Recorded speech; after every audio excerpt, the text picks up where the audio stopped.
Tolong ya, Oke, oke, silakan. oke, Ya. Ayubi. Pertanyaan saya samamu, apa yang membuat kamu memilih percaya kepada ajaran yang dibawa Muhammad daripada ajaran yang dibawa Yesus yang diteruskan oleh para rasulnya? Ya, karena kami itu meyakini Nabi Muhammad itu atau melanjutkan ajaran nabi-nabi terdahulu. Hanya itu saja. Dari mana kamu tahu bahwa Muhammad meneruskan ajaran nabi-nabi terdahulu, tetapi kamu sendiri tidak pernah membaca apa ajaran nabi-nabi terdahulu?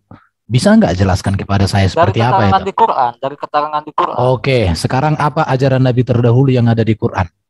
Nabi yang mana dulu yang mau kau sebutkan? Semua nabi di Quran itu ajarannya itu menyembah Allah satu Tuhan. Jadi semua para nabi hidupnya ribuan tahun, ajarannya hanya sembahlah Allah, sembahlah Allah, sembahlah Allah. Cuma itu doang. Kurang kerjaan lah para nabi itu ribuan tahun hanya itu diungkapkan di Bukan cuma bibirnya. itu, cuman Ya mana lagi? intinya memang itu saja. Loh, intinya itu saja. Agama Batak para malim percaya kepada Allah yang Esa. Iblis juga bolon. Iblis juga menyembah satu Allah. Zoroaster juga menyembah satu Allah. Mandaisme juga menyembah, Sabian menyembah satu Allah. Mereka nabi enggak? Aku tanya kamu. Nenek Zoroaster, moyangku di tanah Batak itu menyembah Debatamu Jana Bolon itu satu itu tunggal Esa itu.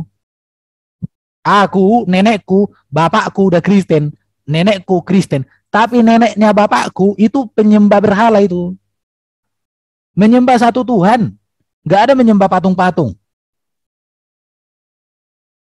Ya terus apa pertanyaannya? Ya sekarang yang aku tanya, apa yang diajarkan oleh para nabi itu, yang disempurnakan, yang diteruskan oleh Muhammad? Kan sudah saya jawab, kalau keterangan di Qur'annya itu ya yang inti yang paling pentingnya ya itu tentang tauhid. Ya kalau hanya itu menurut saya semua setan pun percaya itu.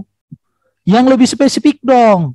Contoh ajaran nabi terdahulu, para nabi kau ini anak kecil, diteruskan oleh nabimu. Kayak gitu ada enggak? Nabi mana dia yang terdahulu itu kawin sama anak kecil? Nabi mana yang terdahulu itu kawin anak mantu? Ya pokoknya itu aja intinya. Ah, berarti kau itu heran aku lihat kau. Kalau hanya itu intinya, ya sudah, kau nggak usah kau jadi Islam pun, agama sukumu pun kau, udah selesai lah. Ya, jadi dasar keimanannya itu cuma itu yang mereka yang dia tahu. Artinya dia bayangkanlah ya, Yesus itu lain. apa Isa itu Nabi Isa kalian itu sejak lahir dia sudah diberikan kitab, dia diangkat ke langit itu sekitar usia 33 tahun kalau ikuti Isa. Masa selama 33 tahun ajarannya cuma akulah Allah, sembahlah Allah. Aku bukan Tuhan. Cuman itu doang dia ngomong.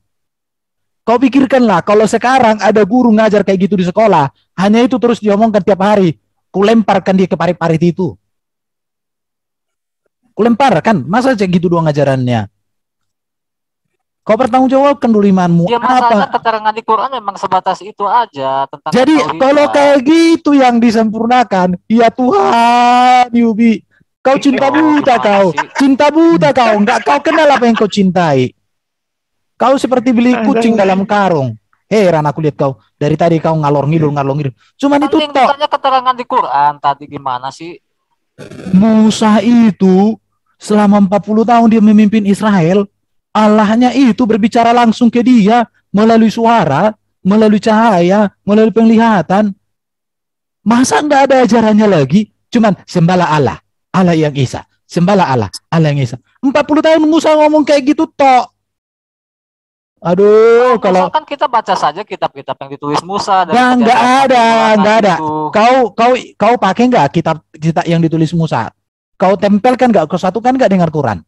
Tidak. Kalau tidak, terus apa yang di Quran itu kau tahu tentang Musa? Coba jelaskan dulu siapa Musa. Istrinya siapa? Musa di tempat dia tuh mati kesambar petir. Ah itu dia. Punya guru namanya Khidir. Ya, pokoknya punya ponakan, terus punya ponakan yang sama, orang yang sama. Musa di tempatmu itu punya ponakan namanya Isa. Terus dia mati kesambar petir. Terus dia punya guru namanya Khidir. Itu namanya Musa Margono. Kau udah cek belum marga belakangnya? Jangan-jangan Ya dia nggak namanya ada dikatakan ponakan Isa itu. Kan udah saya baca. ada dia punya ponakan namanya Isa. Dia punya saudara Ja- namanya Maryam, saudara perempuannya Maryam. Maryam ini nama ibunya Isa. Dia punya ponakan namanya Isa. Isa ini yang dikasih kitab Injil waktu nenen. Itu bukan Musa Jangan- yang Coba tunjukkan kata ponakannya di Quran ada nggak? Ada, kata ponakan ada. Ya, aku berpihak sama Nggak ada Ayubi. itu. Ayubi, dikit Ada, lu mau taruhan berapa sama gue? Ya coba saya screen aja kata ponakannya. Dia punya keponakan namanya Isa. Ngerti kau? Itu kan Dia pernah hanya mati dikatakan kesambar Maryam, ya petir. hanya dikatakan Dia pernah mati saja. kesambar petir. Dia pernah mati kesambar petir. Terus dia punya guru namanya Nabi Khidir. Gue tanya, gue kasih lu 1 miliar. Kalau Musa di dalam Alkitab kita punya guru namanya Khidir. Jadi gini Alyubi, supaya kamu jadi orang cerdas, harusnya gini ya. Jadi ada namanya pewahyuan progresif. Kalau kau nggak tahu pewahyuan progresif, artinya ajaran progresif lah. Ajaran progresif itu contoh, mulai dari Abraham, ajarannya begini, diteruskan oleh begini, diteruskan oleh begini, diteruskan oleh begini, diteruskan oleh begini, sampai Muhammad. Bisa nggak kau lihat kronologi ajaran itu? Contoh sunat. Sunat Abraham itu seperti ini. Di zaman Musa itu begini. Di zaman para hakim-hakim begini. Di zaman raja-raja begini. Baru di zaman Isa begini. Di zaman Muhammad menjadi begini. Seharusnya itu kan kau jelaskan. Udah lari kau kan? Kurang ajar kau. Kolok-kolok kau. Dia nggak mampu untuk menelannya. Jadi Ayubi kalau sudah nggak mampu kabur dia.